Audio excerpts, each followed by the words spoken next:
Good afternoon, everybody. My name is Maarit Eskelä-Kärki, and I'm currently professor of cultural history here at the University of Turku, and I have also been a member of this organizing committee of Aboagora for many years already. So I'm very happy to see you all here again this August 2022. So next we will hear our AGORA by Joan Sullivan called The Wisdom of Janus, Energy Transitions as Liminal Spaces. Joan Sullivan is a Canadian photographer and writer, and already for nearly 2 decades Sullivan has focused on climate change and energy transition. Since 2019, Sullivan's photographic gaze has shifted from documentary to abstraction, and she uses both methods in her work. Sullivan also writes a monthly column about the intersection of art, artists, and the energy transition for the international blog Artists and Climate Change. And in her spare time, she also runs a small organic farm with her husband in eastern Quebec. So we will hear Joan Sullivan's talk as a pre-recorded talk, and after that we will have her here in Zoom to answer your questions. So we can start. Good afternoon from Quebec, Canada. I have spent the greater part of the last 12 years standing on top of wind turbines. My adventure started during a serendipitous conversation I had with a stranger on an airplane. This man opened up a whole new world for me at the age of 50. On that day, my second career was born as an energy transition photographer and writer, for which I will be forever grateful to Peter Hansen, the Danish wind energy expert who gave me my first chance to photograph a wind farm here in Quebec. I must have been in the right place at the right time, because ever since I have been granted privileged access to the construction sites of some of the largest utility-scale wind energy projects in North America. It's a dream job for any photographer, but especially for a photographer who is as concerned about climate change as I am. Doors continue to open, including the invitation to speak at this year's Aboagora, for which I want to thank the organizers, and in particular, Mala Letonen.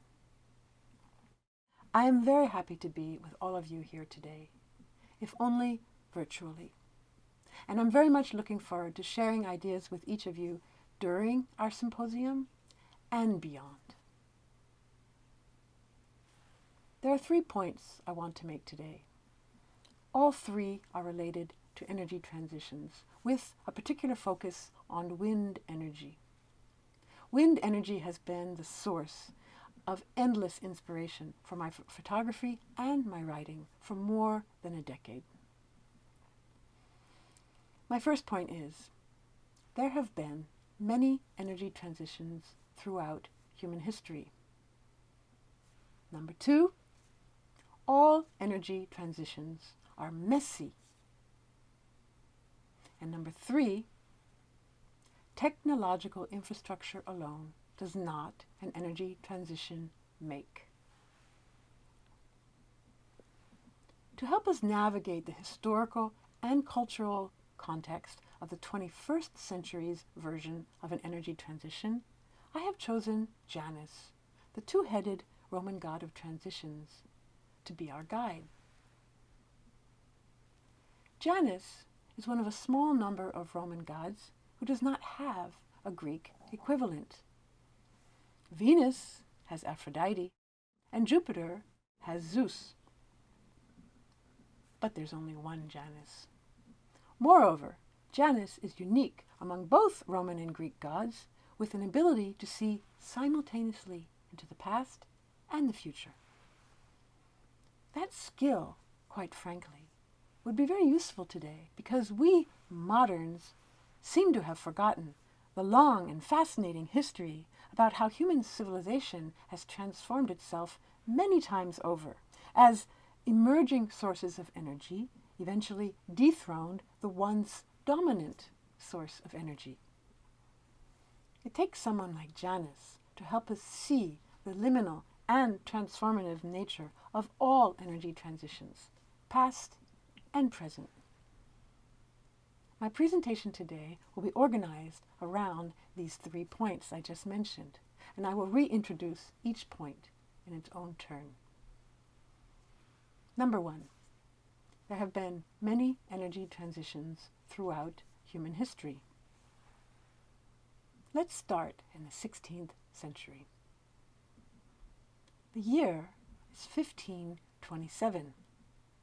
England's King Henry VIII wants to divorce the first of his 6 wives, Catherine of Aragon, who, after 24 years of marriage, has failed to produce a male heir to the throne, as if it's all her fault. At the same time, it must be mentioned, the king has developed a fancy for one of Catherine's ladies-in-waiting, a certain Mademoiselle Anne Boleyn, whom he would later behead. So what does all this have to do with energy transitions? Well, with a little help from Janus, we can see that Henry's efforts to get rid of the first wife in order to marry the second wife set in motion a chain of events that would profoundly alter the course of British history, leading not only to the Reformation, but setting the stage for a global energy transition from wood to coal. Here's what happened. Henry had been trying unsuccessfully to convince Pope Clement VII to grant him a divorce, arguing that his marriage to Catherine was against God's will, since she had briefly been married to Henry's late older brother, Arthur. But the Pope had bigger fish to fry. You will recall that 1527 was also the year that Rome was sacked by the imperial troops of the Holy Roman Empire. The Pope fled the Vatican through a secret tunnel, and although he survived, his papal powers were significantly reduced by the Holy Roman Emperor and King of Spain, Charles V. And Charles V just happened to be the nephew of Catherine of Aragon. So poor Henry, the frustrated and fickle king, he saw the writing on the wall. He knew he had to take matters into his own hands. He defied the Pope by claiming that England's king should not be subject to the Pope's jurisdiction. He famously broke with the Catholic Church and installed the clergyman Thomas Cranmer as the Archbishop of Canterbury. And Cranmer, in case you didn't know, just happened to be the private chaplain of Anne Boleyn's family. So you can probably guess it was Cranmer who annulled Henry's first marriage to Catherine. And soon thereafter, a happy Henry married a heavily pregnant Anne Boleyn in 1533. In 1534, Parliament passed the Act of Supremacy, which defined the right of Henry VIII to be the supreme head of the Church of England, thereby severing ecclesiastical links with Rome. So began the British Reformation. Over the next few years, the Crown would seize all the land once owned by the Catholic Church and redistribute it to many of Henry's loyal followers, effectively privatizing northern England's coal-rich lands. That was a pivotal moment in the history of all energy transitions. Symbolically, we could say it was the beginning of a centuries-long transition away from clean energy, harvested from the sun, in this case trees, which give us wood, and also wind for milling grain and pumping water, towards a future in which fuels had to be extracted from under the ground. The redistribution and privatization of England's coal fields was the key that transformed England's heretofore small-scale coal extraction into a flourishing energy empire that continues to this day. Surely no one in the mid-16th century could ever have imagined the long-term global energy impact of Henry VIII's infidelities. By keeping an eye on the past, Janus reveals the human stories behind each energy transition. He also reminds us that the transition from wood to coal did not happen overnight. In fact, it would take another 200 years before the Industrial Revolution officially began, sometime in the middle decades of the 18th century. The Industrial Revolution itself lasted another 100 to 150 years, during which coal was king, especially coal in the form of coke, which was needed to transform iron ore into iron. And as we all know, coal was eventually dethroned by oil in the mid-20th century, following the Second World War. But even today, in the 21st, coal still generates almost 40% of the world's electricity. And that percentage is likely to increase as a result of Russia's invasion of Ukraine. The transition from wood to coal is one of many energy transitions. It overlapped with another important transition from wind to steam. And that brings me to my second point. All energy transitions are messy. Take a look at this oil painting by the British Romantic painter James Mallard William Turner, better known as JMW Turner. Turner's painting is known as The Fighting Temeraire. It is one of his most famous works, completed in 1838. If you did some research about the most important paintings in British history, Turner's Temeraire would be included in every top 10 list that you would find. At first glance, we imagine a calm marine landscape on the River Thames in London. But behind this placid scene, a dramatic historical event is unfolding. Here, the aging hulk of the once mighty HMS Temeraire, a veteran 98-gun warship, is pulled by a small steam-powered tugboat on her last voyage. At sunset, no less. Turner's retelling of the Temeraire being tugged to her last berth to be broken up for scrap is absolutely magnificent in its subtlety. Notice how he painted the Temeraire in ghostly pale colors, stripped of its multiple sails, impotent. And compare that to the small but strong, modern and polluting tugboat. I can't think of a better metaphor for the transition from the age of wind to the age of steam. What message was Turner trying to convey in his interpretation of the transition from wind to coal-powered steam in the middle of the 19th century?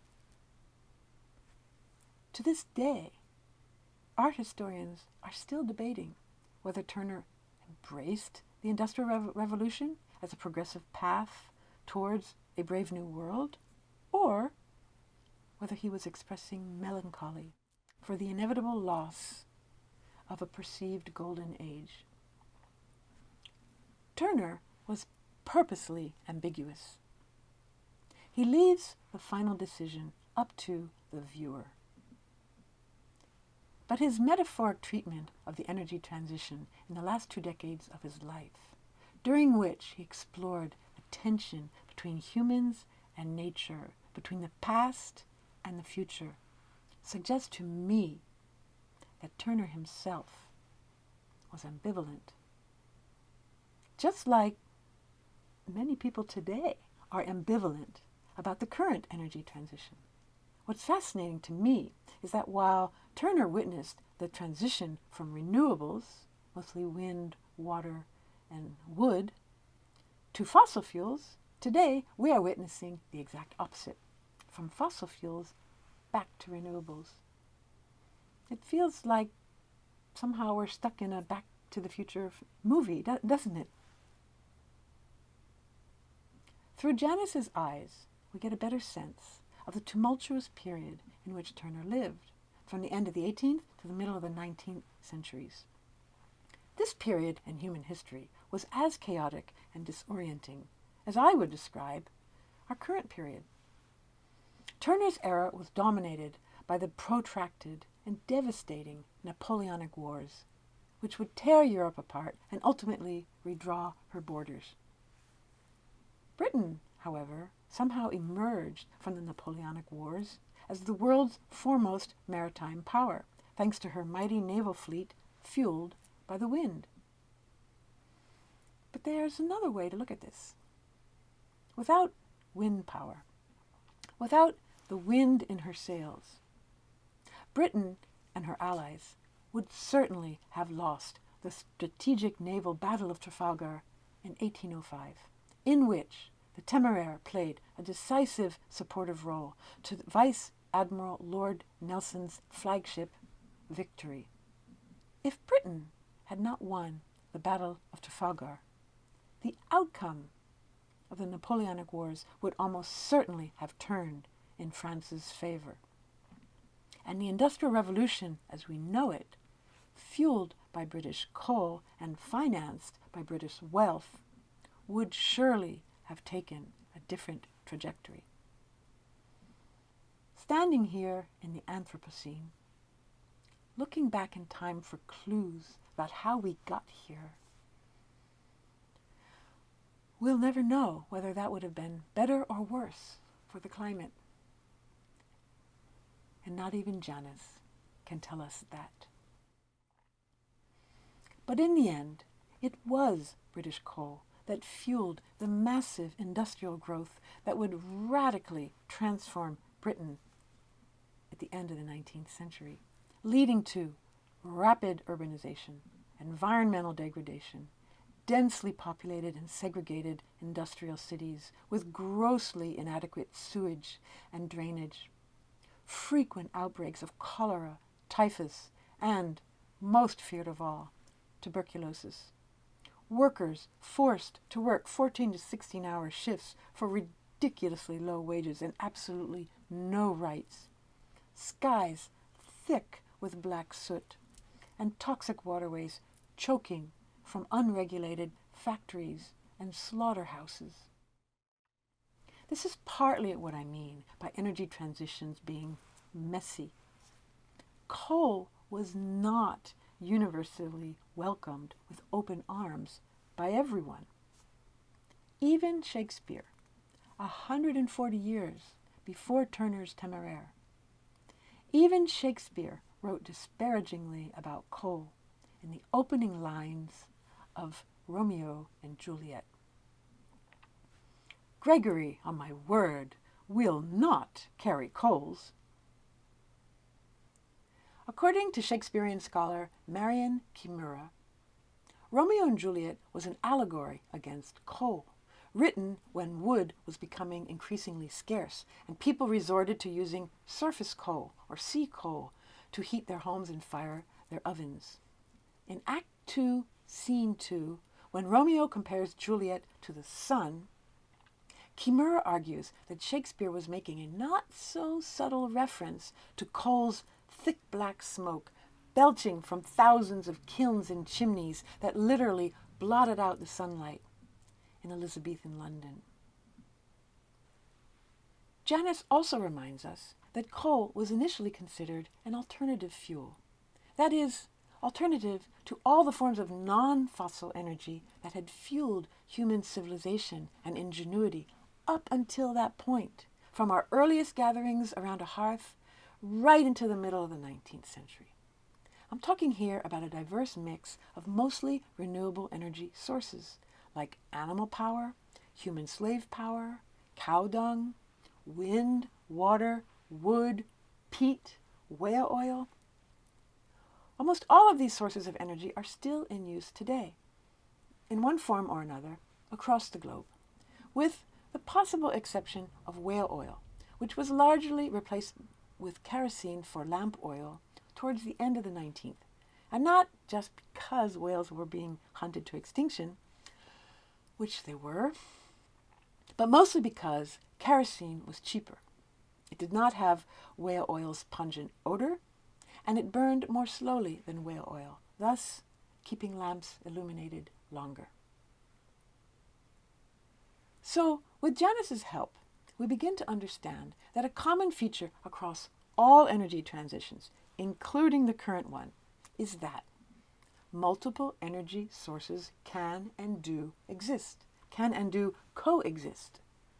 At some point, however, slowly at first, and then all of a sudden, the alternative energy source, or as economists like to call it, the disruptive energy source, suddenly goes mainstream, trumping what used to be considered irreplaceable. Energy transitions may last decades, centuries, or even millennia, but there is a beginning, a middle, and almost always a messy end. While no one is expecting fossil fuels to suddenly disappear tomorrow, it's becoming increasingly clear that their days are numbered. They won't go down without a fight, however. They will likely hang around for a few more decades, inciting a few more wars and causing untold environmental damage and biodiversity loss and suffering. But they can't stop the transition to renewable energy. The tsunami has already crested. It's just a matter of time, and it could very well happen in our lifetimes. But I digress. Another reason why energy transitions are messy is that they are never linear. There is no simple switch to flip, and voila, out goes the old and in comes the new. It doesn't happen like that. All energy transitions overlap, they interact, and they compete with each other for dominance, sometimes for centuries, as in the case of coal, and sometimes for millennia, as in the case of wind. Here's a photo of what is believed to be the world's first clear image of a boat under sail, courtesy of the British Museum. Here is the pre-dynastic Nakada II clay vase, dating to 3500 BCE. The square sail illustrated here was used to propel early Egyptian rudderless boats upstream on the Nile, catching the northerly winds against the flow of the river. It would take another 3 millennia before humans learned how to transform the wind's kinetic energy into mechanical energy to operate machines that pumped water, grind grain, or mill wood. Early records suggest that by 200 BC, simple windmills in China were already pumping water. In 9th century Persia, vertical axis windmills with woven reed sails were grinding grain. In 14th century Europe, horizontal axis turbines were reclaiming land from low-lying marshland. And by the 17th century, the Netherlands was home to approximately 9,000 windmills. But it wasn't until the late 19th century, about 3 decades after Turner's death, that we finally figured out how to convert the mechanical energy generated by a windmill into electricity. In 1887, the Scottish electrical engineer James Blythe built the first battery charging wind machine, and later the same year, the American inventor Charles Brush built what is considered to be the first automatically operated wind turbine.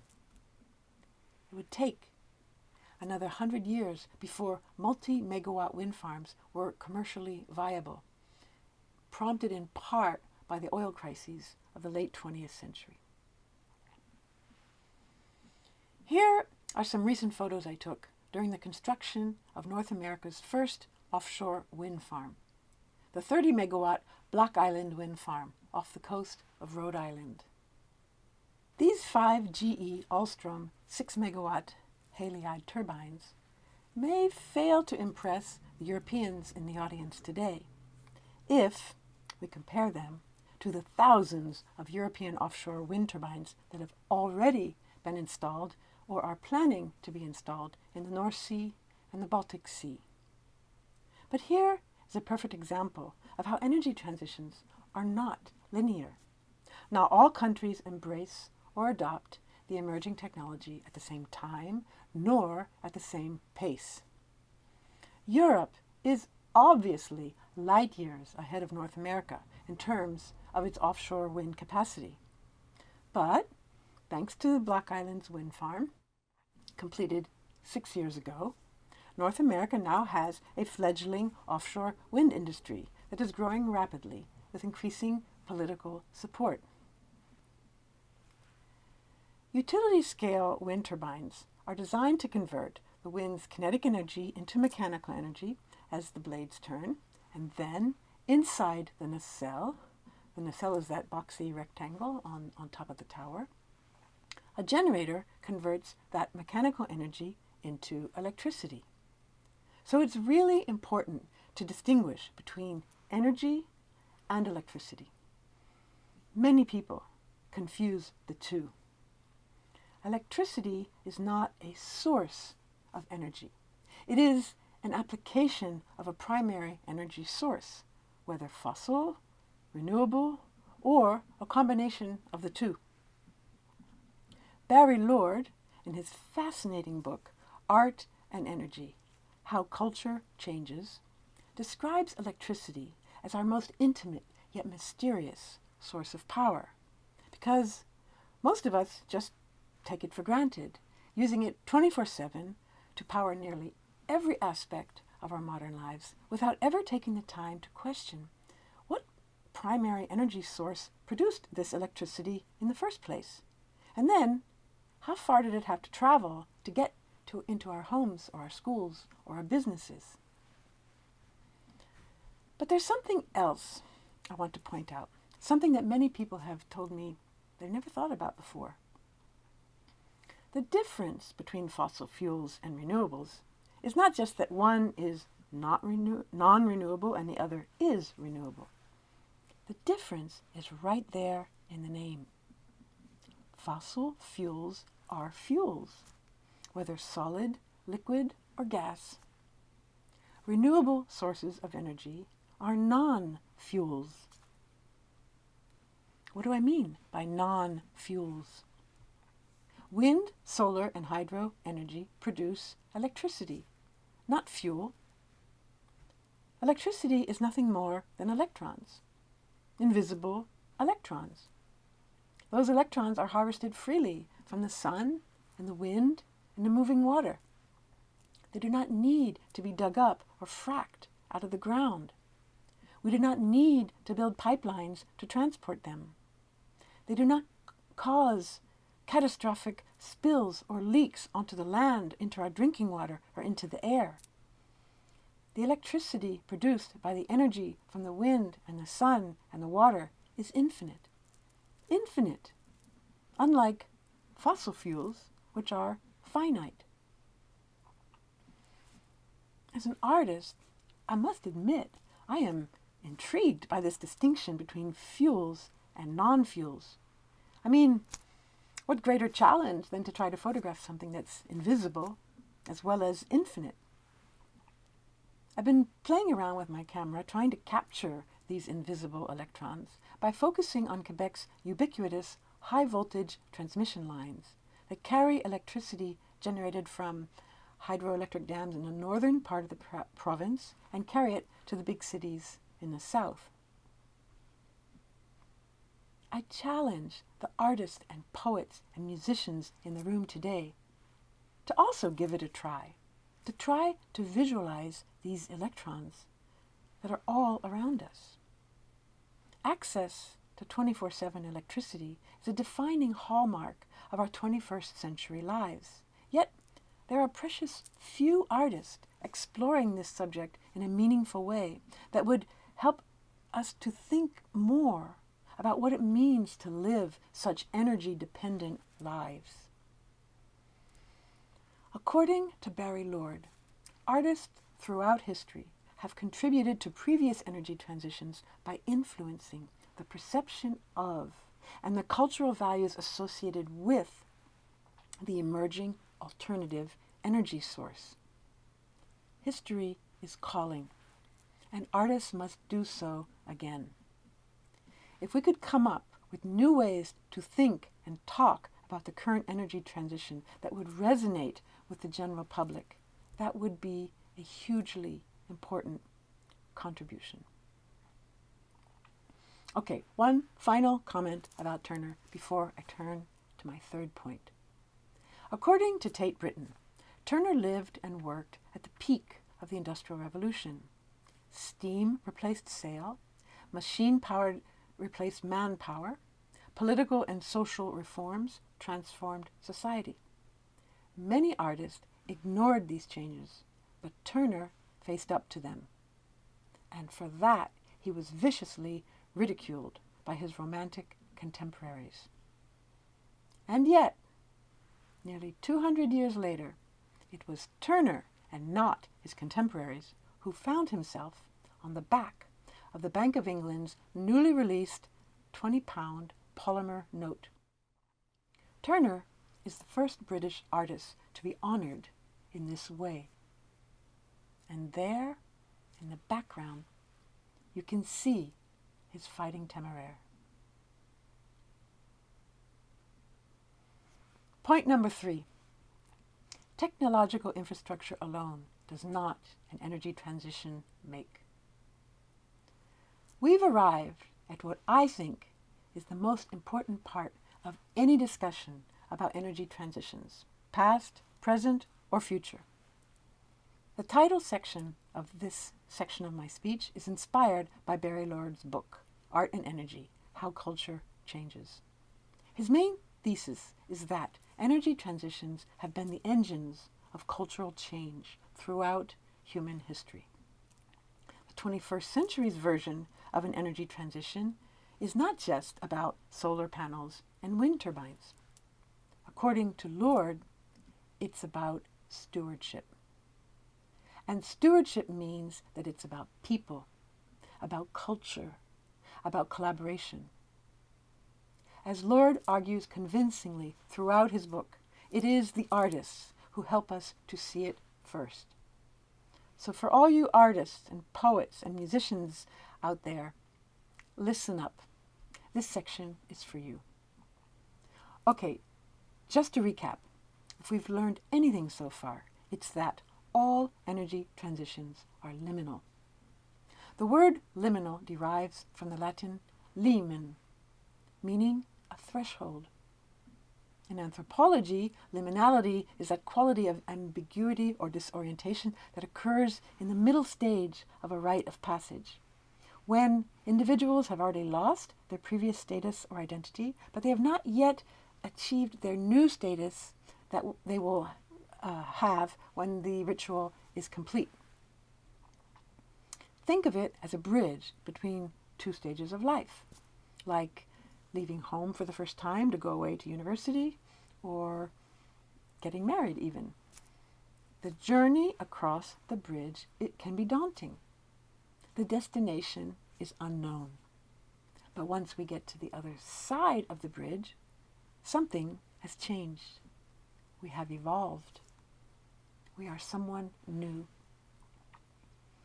Energy transitions are also like bridges, albeit centuries-long bridges, but bridges nonetheless, because they connect two different worldviews, two different ways of organizing society.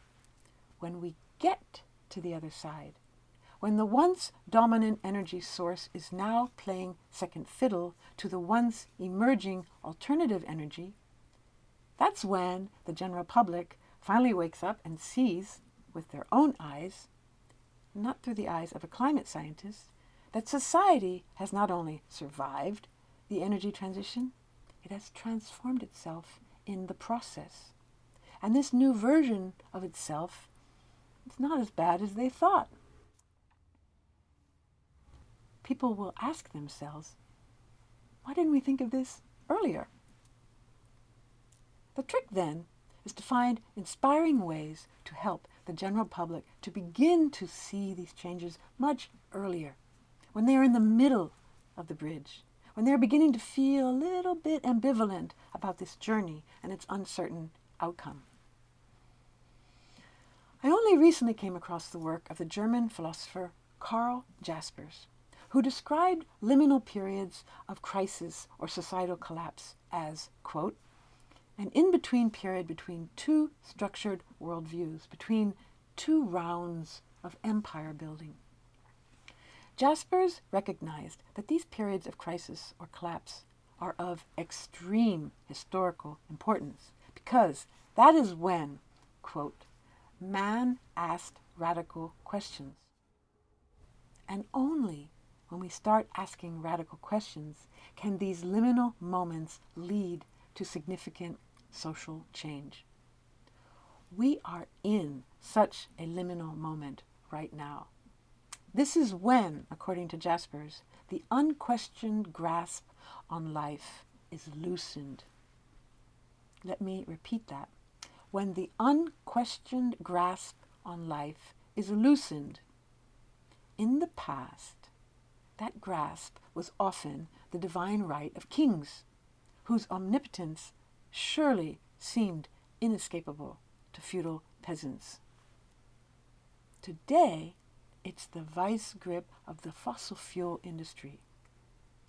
Too many people believe, or have been convinced to believe, that it would be impossible to live without fossil fuels.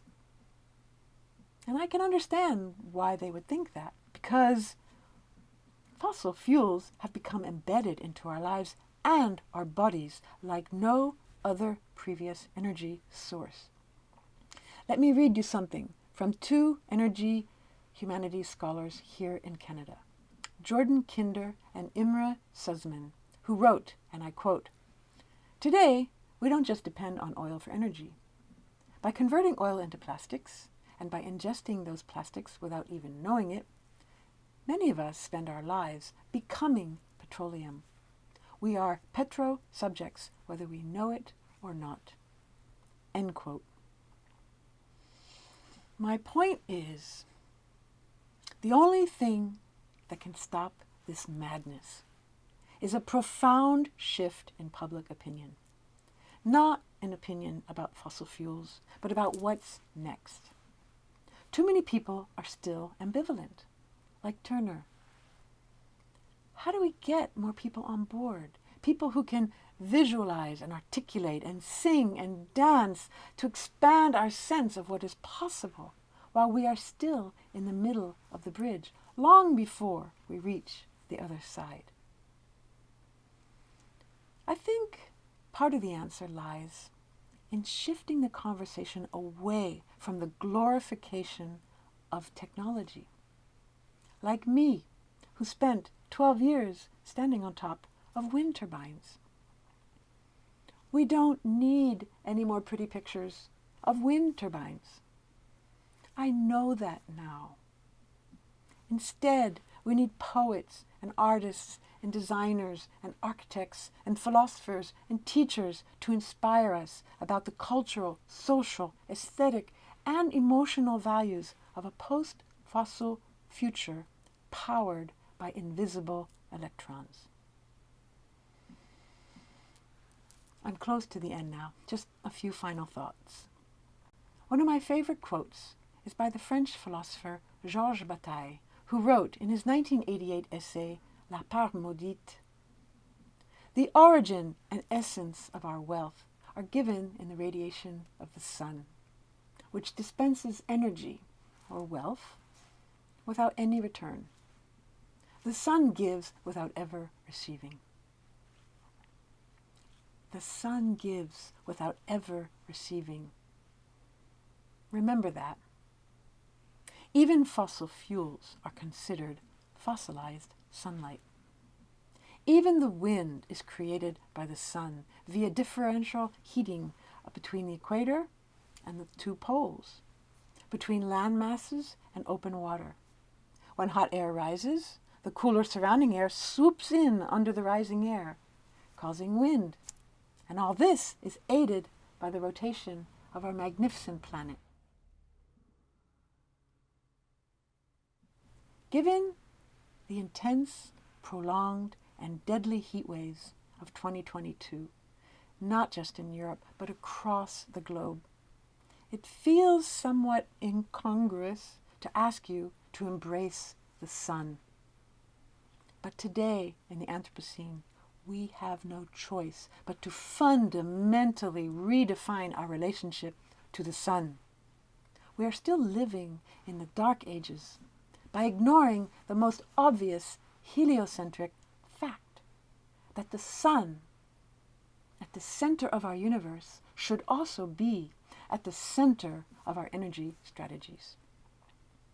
So while I may have spent the last 40 minutes waxing eloquently about energy transitions, I want to conclude with one simple take-home message. There will be no 21st century energy transition or a livable planet without first a human transition. By this, I mean an awakening, a renaissance, an unquenchable thirst to break free from the chains of our fossilized ways of thinking. We need a new collective narrative, one centered around the magic and the mystery of powering our lives by invisible electrons, harvested freely from the sun and the wind and the water. If you think about it, it's actually a homecoming story. And we all like homecoming stories, going back to our roots, back to the basics. It's time to shift our gaze from looking down into the bowels of the earth and start looking up at our star for guidance on our journey across the bridge. We are already halfway there. The tsunami has crested. Thank you. Thank you very much.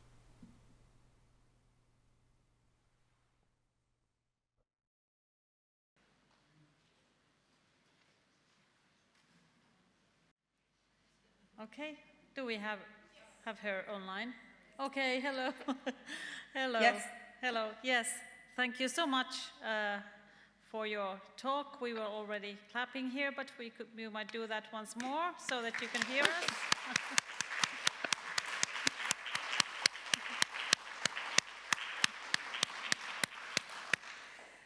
So yes, thank you.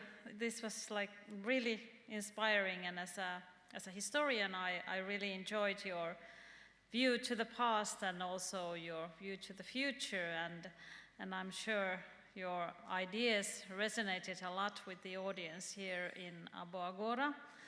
So I want to open the floor. We have a few moments for questions and comments and further ideas after Joan's talk. So please, there's at the back, there's one. Yes.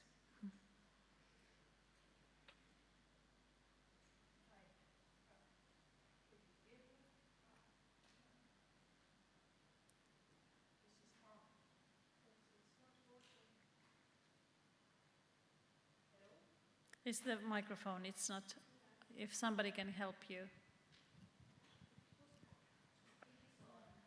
Okay. Okay, now it's working. Thank you for your interesting presentation.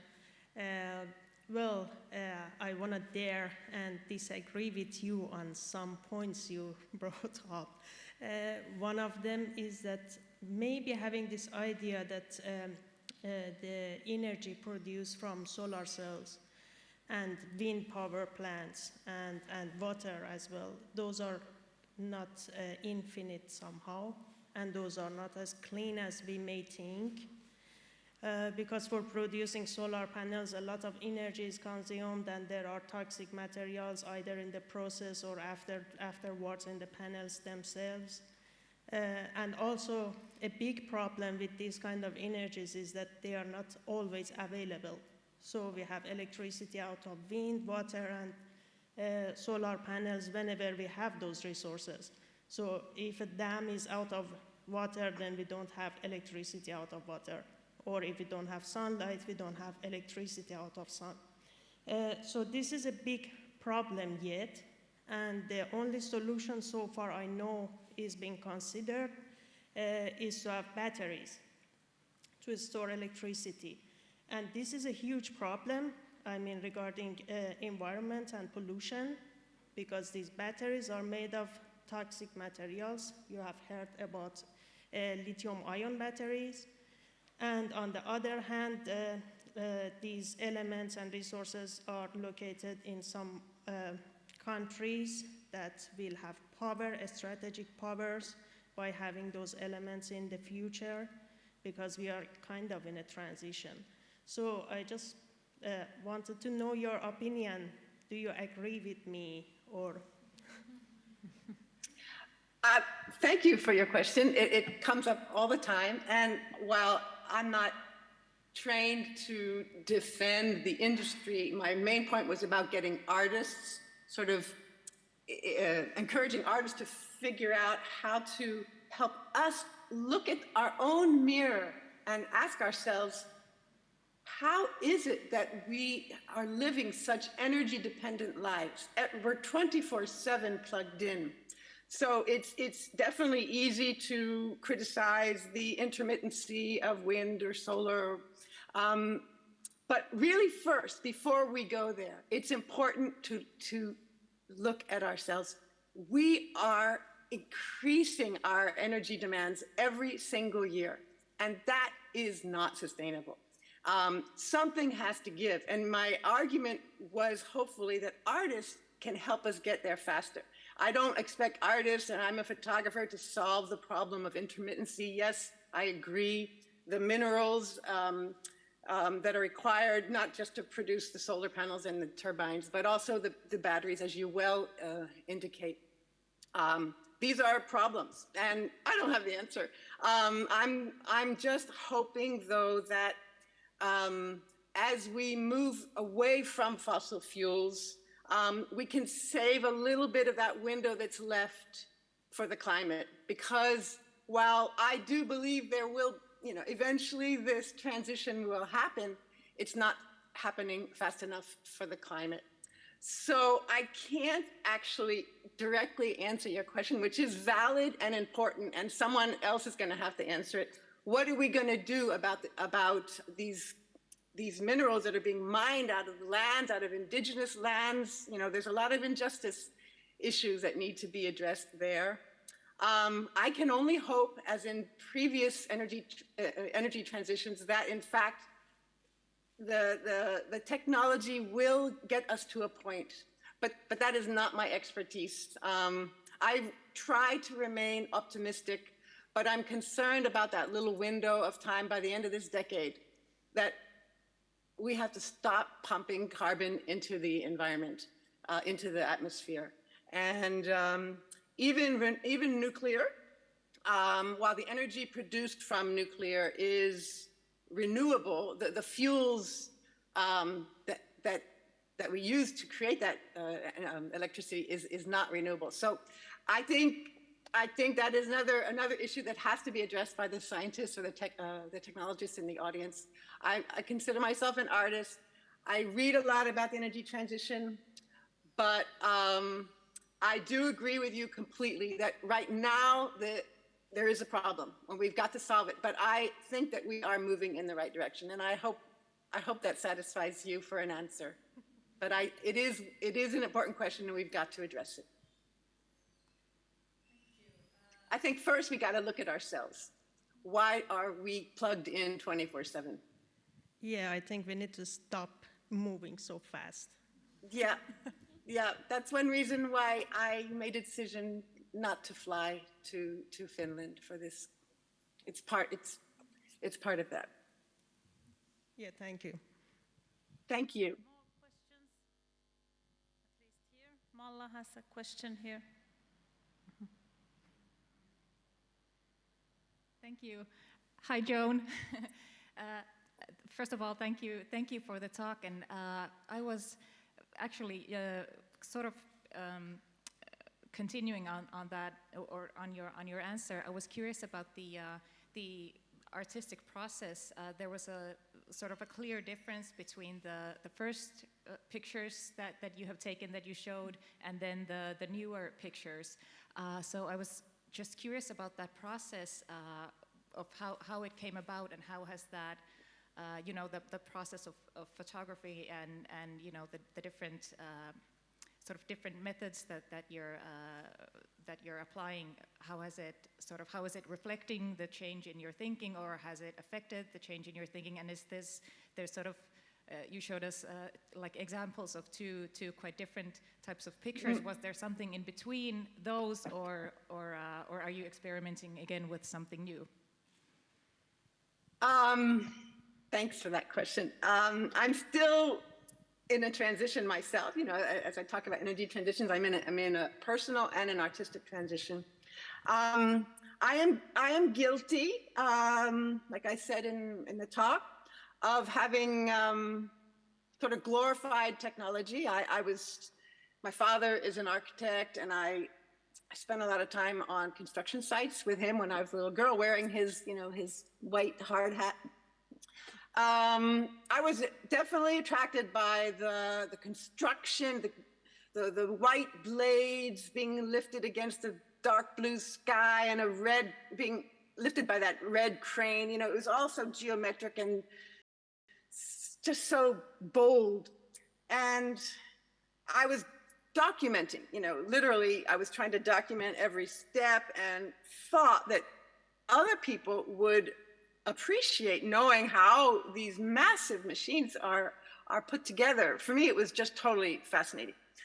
And I realized at some point that, people aren't really that interested in it. And so then I started hoping that, well, maybe my pretty pictures of wind turbines, blowing in the wind will change hearts and minds about where we get our energy. And I guess honestly, I kind of fell into sort of a depression, like in 2018, 2019, like, wait a minute, what am I doing here? My images, which I naively thought would make a difference, aren't changing anything. Our global energy demands keep going up and up and up. Carbon in the atmosphere keeps going up and up. And I just realized, whoa, I have to stop. I can't keep doing this. I've been doing it for almost 10 years, and I need another artistic language.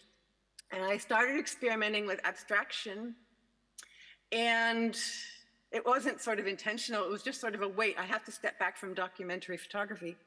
And honestly, since I started doing that, I have never gotten the feedback that I would have gotten in the past. I never got so many positive comments like, my God, this is so beautiful. What is it? And I realized this is the power of art. We need the poets, and we need the musicians, and we need the next writer for the next Imagine, the song Imagine, that will be forever seared into our consciousness for decades to come. And it's not by documenting the energy transition, which I started off doing. It's by figuring out the way to get deep inside, and that's what I'm searching for right now. I mean, I'm not saying I have the answer, but I encourage all other artists to consider this transition that we're on. And I don't mean by pictures of wind turbines, but by the electrons and the invisibility of how we could possibly power our lives. I mean, to imagine it. I refer back to Lenin's, Yoko Ono and Lenin's song. That's what we need, I'm convinced. Not more pretty pictures of turbines, but some form of poetry, music, dance, theater. That's where I believe our focus should be. Technology alone is not going to do it for us. It has to come from within. I hope that answers your question. Okay, thank you, Joan, very much for your message to us here in Aboagora. So I think our time is up now, but once more, warm thanks for your talk and for this discussion. And please, let's applaud for Joan.